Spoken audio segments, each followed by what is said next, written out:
nelle sue origini e più portato a accogliere, a rispettare la cultura degli altri. Cosa mi diresti? Una riflessione, un pensiero sulla parola razzismo, che comunque è inutile far finta di niente, no? Perché comunque esiste secondo me da tutte le parti, no? Che cosa ci dici?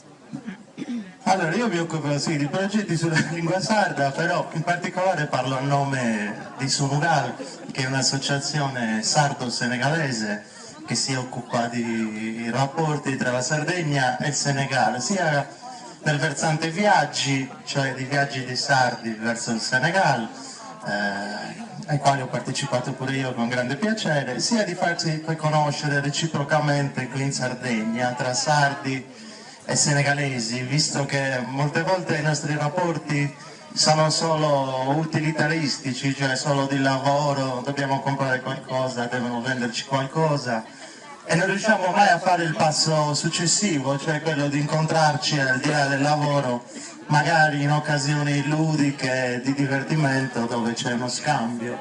culturale, personale tra sardi e senegalesi. Riguardo a quello che mi chiedevi tu, sono d'accordissimo con te, cioè più uno è forte e cosciente della propria cultura,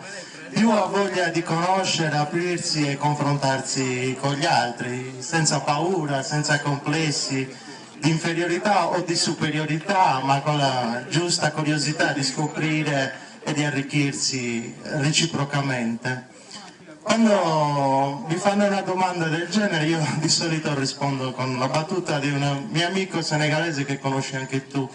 di Kilab, che dice che la Sardegna è una fermata prima dell'Africa, quindi per noi che siamo al centro del Mediterraneo tra Europa, Africa, ma anche Asia, perché alla fine il Medio Oriente è là dietro,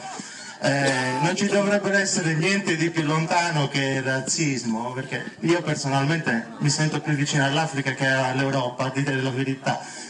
Però, come dici anche giustamente tu, non dobbiamo mai abbassare la guardia, anche se magari in Sardegna si dice c'è poco razzismo, non ce n'è,